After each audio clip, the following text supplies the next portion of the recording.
Caitlin Clark is done staying quiet. The WNBA just suspended her teammate, Sophie Cunningham, and the backlash is nuclear. Fans are furious. Boycotts are growing. And now, Caitlin Clark is speaking out. The league may have just made the biggest mistake of the season, and the ripple effect is already shaking the entire basketball world. Buckle up, because this story is about to explode. What happened to Sophie Cunningham? Let's start with the breaking news that's ignited this firestorm. On Tuesday, the WNBA announced a one-game suspension for Indiana Fever forward Sophie Cunningham. The suspension stemmed from an on-court altercation during the Fever's intense showdown against the Connecticut Sun.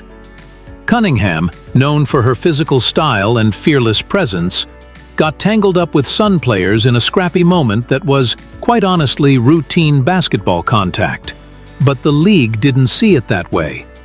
Despite no ejection during the game, the WNBA's post-game review labeled her actions as excessive and unnecessary physical contact, citing conduct detrimental to the integrity of the league.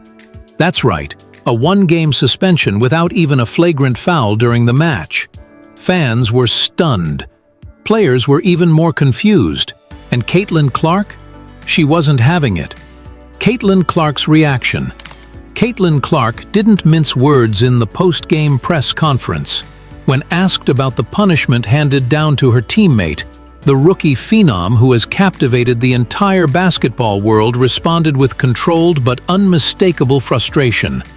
"Sophie's just playing hard. That's who she is. That's why we love her. We're competitors. We're out there fighting for every inch. I didn't see anything malicious." And then came the line that sent shockwaves across social media. If they're going to suspend someone for defending a teammate, what message is the league sending? Boom. That's the sound of a star finally saying what millions of fans have been feeling. Something is deeply wrong with how the WNBA is treating its players, and in particular the Indiana Fever. This isn't just about Sophie Cunningham anymore. This is about a pattern, a bias, a problem that's been growing all season long. The growing list of WNBA controversies. Let's rewind for a second, because this isn't the first time the Indiana Fever and Caitlin Clark have been on the wrong side of questionable officiating and league decisions. From hard fouls going uncalled to repeated incidents where Clark was hit, shoved, or body-checked without any league action, to uneven media coverage where victim blaming seems more common than fair reporting. The suspension of Sophie Cunningham is just the latest chapter in what fans are calling the anti-Clark agenda. People have watched Clark take elbow after elbow, some even during dead ball situations, with no technicals, no fines, but the moment her teammate steps up to defend her and brings some toughness, that's when the hammer drops. Merchandise sales linked to Indiana Fever gear dropped sharply, according to unofficial reports, and comment sections under the WNBA's official posts were flooded with criticism. "We tuned in because of Caitlin Clark protect your players, or we're out. This league is going to lose the best thing it ever had."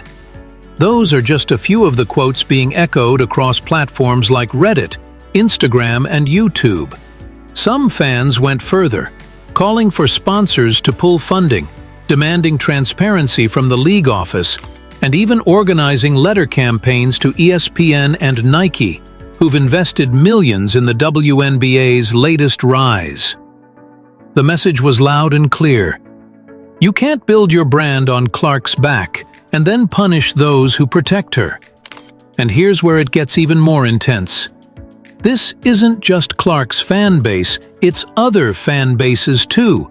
Even casual WNBA viewers, people who had started watching more this season because of all the buzz, began tuning out. Some YouTubers and podcasters who had been championing the league's growth are now changing their tone. Why Sophie matters to Clark and the Fever. To understand the anger, you have to understand what Sophie Cunningham means to this team and to Caitlin Clark. Sophie isn't just a role player.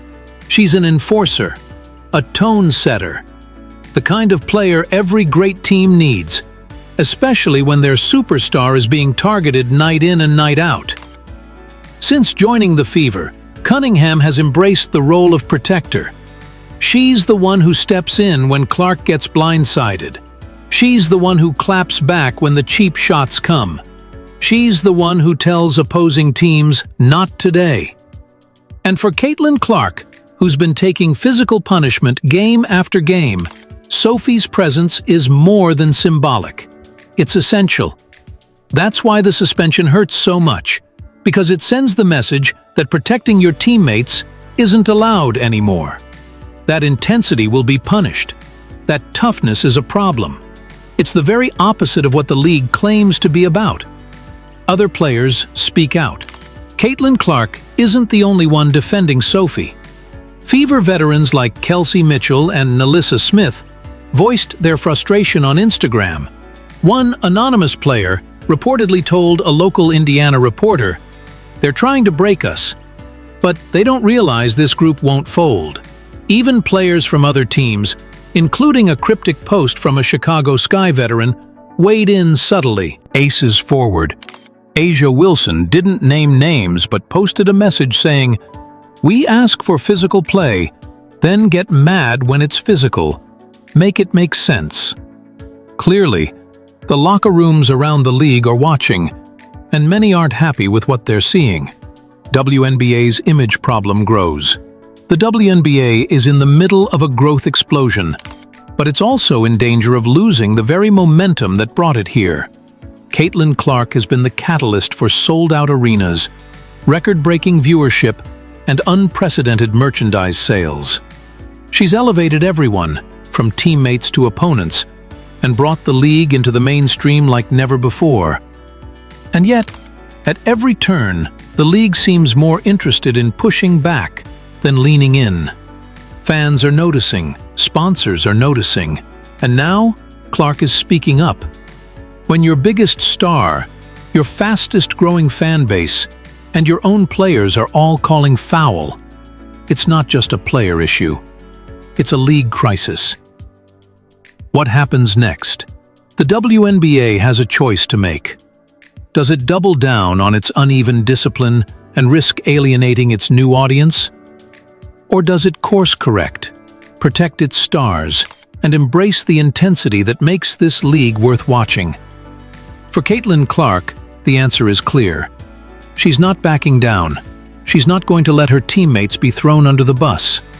And she's not going to let the league walk all over what they're building in Indiana. The Fever are rallying. Their fans are louder than ever.